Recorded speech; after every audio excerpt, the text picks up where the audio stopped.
त्याचा बंदोबस्त केल्याशिवाय मी राहणार नाही. त्याला काय होतंय?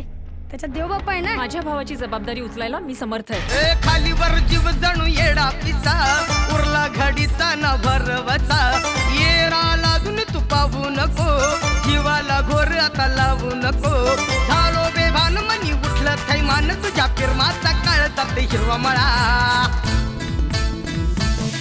आता इश्काचा खेळ जणू नाद खुळा जीवाला घोर तरी नाद खुळा. माझ्या प्रतापचं जर काही बरं वाईट झालं ना तर मी तुला जिद्दी सोडणार नाही.